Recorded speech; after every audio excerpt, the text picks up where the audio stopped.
Raja-Raja 10. Yehu memunahkan keluarga Ahab. Ahab mempunyai 70 orang anak laki-laki di Samaria. Yehu menulis surat dan mengirimkannya ke Samaria, kepada pembesar kota itu, kepada para tua-tua, dan kepada para pengasuh anak-anak Ahab. Bunyinya, "Sekarang, segera sesudah surat ini sampai kepadamu, kamu yang mempunyai anak-anak tuanmu di bawah pengawasanmu, lagi pula mempunyai kereta dan kuda dan kota yang berkubu serta senjata, maka pilihlah seorang yang terbaik dan yang paling tepat dari antara anak-anak tuanmu. Lalu dudukkanlah dia di atas tahta ayahnya.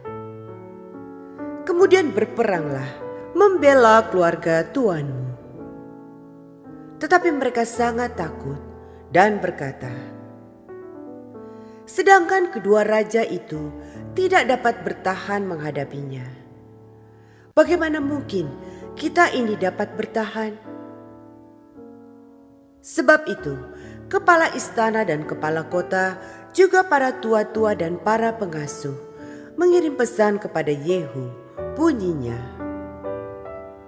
"Kami ini hamba-hambamu, dan segala yang kau katakan kepada kami akan kami lakukan.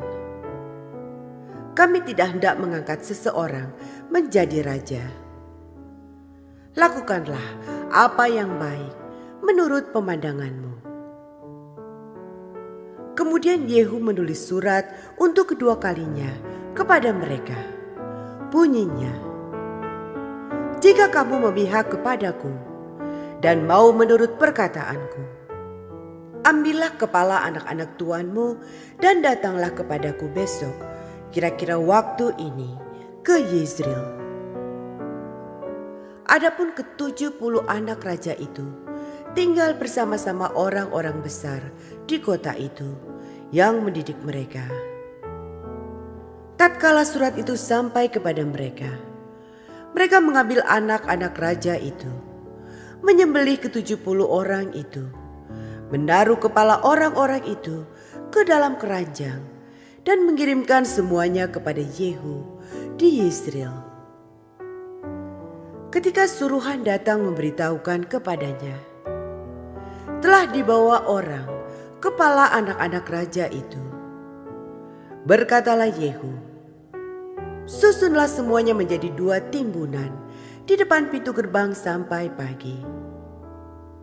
Pada paginya keluarlah Yehu, berdirilah ia, lalu berkata kepada segenap orang banyak, "Kamu ini tidak bersalah. Memang akulah yang telah mengadakan persepakatan melawan tuanku dan telah membunuh dia. Tetapi semua orang ini, siapakah yang membunuh mereka? Ketahuilah sekarang bahwa firman Tuhan yang telah diucapkan Tuhan tentang keluarga Ahab tidak ada yang tidak dipenuhi. Tuhan telah melakukan apa yang difirmankannya dengan perantaraan Elia, hambanya." Lalu Yehu membunuh semua orang yang masih tinggal dari keluarga Ahab yang di Yezreel, juga semua orang besarnya, orang-orang kepercayaannya, dan imam-imamnya. Tidak ada padanya seorang pun yang ditinggalkan Yehu hidup. Kemudian bangkitlah Yehu, pergi ke Samaria. Di jalan dekat Bet-Eked, perkampungan para gembala, bertemulah ia dengan sanak keluarga Ahazia, Raja Yehuda. Lalu ia bertanya, "Siapakah kamu ini?" Jawab mereka, "Kami adalah sanak saudara Ahazia, dan kami datang untuk memberi salam kepada anak-anak raja dan anak-anak ibu suri." Berkatalah Yehu, "Tangkaplah mereka hidup-hidup." Lalu ditangkaplah mereka hidup-hidup dan disembelih dekat perigi Bet-Eked. 42 orang, dan tidak ada seorang pun ditinggalkannya hidup daripada mereka. Setelah pergi dari sana, bertemulah ia dengan Yonadab bin Rekab yang datang menyongsong dia. Ia memberi salam kepadanya serta berkata, "Apakah hatimu jujur kepadaku seperti hatiku terhadap engkau?" Jawab Yonadab, "Ya." "Jika ya, berilah tanganmu." Maka diberinyalah tangannya. Lalu Yehu mengajak dia naik ke sampingnya ke dalam kereta. Berkatalah Yehu, "Marilah bersama-sama aku supaya engkau melihat bagaimana giatku untuk Tuhan." Demikianlah Yehu membawa dia ke dalam keretanya. Setelah Yehu sampai di Samaria, maka ia membunuh semua orang yang masih tinggal dari keluarga Ahab di Samaria. Ia memunahkannya sesuai dengan firman yang diucapkan Tuhan kepada Elia. Yehu menghapuskan penyembahan Baal. Kemudian Yehu mengumpulkan seluruh rakyat, lalu berkata kepada mereka, "Adapun Ahab masih kurang beribadah kepada Baal. Tetapi Yehu mau lebih hebat beribadah kepadanya. Oleh sebab itu, panggillah menghadap aku semua nabi Baal, semua orang yang beribadah kepadanya, dan semua imamnya.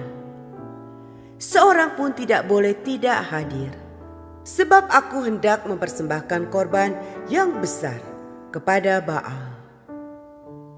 Setiap orang yang tidak hadir tidak akan tinggal hidup." Tetapi perbuatan ini adalah akal Yehu, supaya ia membinasakan orang-orang yang beribadah kepada Baal. Selanjutnya Yehu berkata, "Tentukanlah hari raya perkumpulan kudus bagi Baal." Lalu mereka memaklumkannya. Yehu mengirim orang ke seluruh Israel. Maka datanglah seluruh orang yang beribadah kepada Baal. Tidak seorang pun yang ketinggalan. Lalu masuklah semuanya ke dalam rumah Baal, sehingga rumah itu penuh sesak dari ujung ke ujung. Kemudian berkatalah Yehu kepada orang yang mengepalai gudang pakaian, "Keluarkanlah pakaian untuk setiap orang yang beribadah kepada Baal." Maka dikeluarkannyalah pakaian bagi mereka. Sesudah itu masuklah Yehu dan Yonadab bin Rekab ke dalam rumah Baal. Lalu berkatalah ia kepada orang-orang penyembah Baal di situ, "Periksalah dan lihatlah, supaya jangan ada di antara kamu di sini seorang pun dari hamba-hamba Tuhan, melainkan hanya orang-orang yang beribadah kepada Baal." Lalu masuklah mereka untuk mempersembahkan korban sembelihan dan korban bakaran. Adapun Yehu telah menempatkan 80 orang di luar dan berkata, "Siapa yang membiarkan lolos seorang pun dari orang-orang yang kuserahkan ke dalam tanganmu, nyawanya lah ganti nyawa orang itu." Setelah Yehu selesai mempersembahkan korban bakaran, berkatalah ia kepada bentara-bentara dan kepada perwira-perwira, "Masuklah, bunuhlah mereka, seorang pun tidak boleh lolos."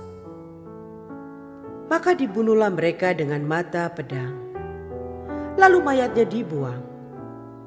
Kemudian masuklah bentara-bentara dan perwira-perwira itu ke gedung rumah Baal. Mereka mengeluarkan tiang berhala rumah Baal itu, lalu dibakar.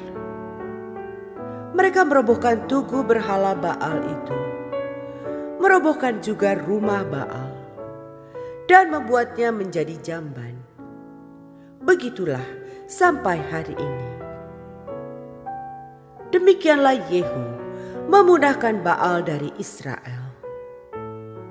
Hanya Yehu tidak menjauh dari dosa-dosa Yerobeam bin Nebat yang mengakibatkan orang Israel berdosa pula, yakni dosa penyembahan anak-anak lembu emas yang di Betel dan yang di Dan. Berfirmanlah Tuhan kepada Yehu, oleh karena engkau telah berbuat baik dengan melakukan apa yang benar di mataku, dan telah berbuat kepada keluarga Ahab tepat seperti yang dikehendaki hatiku, maka anak-anakmu akan duduk di atas tahta Israel sampai keturunan yang keempat. Tetapi Yehu tidak tetap hidup menurut hukum Tuhan Allah Israel dengan segenap hatinya. Ia tidak menjauh dari dosa-dosa Yerobeam yang mengakibatkan orang Israel berdosa pula. Pada zaman itu mulailah Tuhan menggunting daerah Israel, sebab Hazael mengalahkan mereka di seluruh daerah Israel, di sebelah timur sungai Yordan, dengan merebut seluruh tanah Gilead, tanah orang Gad, orang Ruben, dan orang Manasye, mulai dari Aroer yang di tepi sungai Arnon, baik Gilead maupun Basan. Selebihnya dari riwayat Yehu dan segala yang dilakukannya dan segala kepahlawanannya, bukankah semuanya itu tertulis dalam kitab sejarah raja-raja Israel? Kemudian Yehu mendapat perhentian bersama-sama dengan nenek moyangnya, dan ia dikuburkan di Samaria. Maka Yoahas, anaknya, menjadi raja menggantikan dia. Adapun lamanya Yehu menjadi raja atas Israel di Samaria adalah 28 tahun.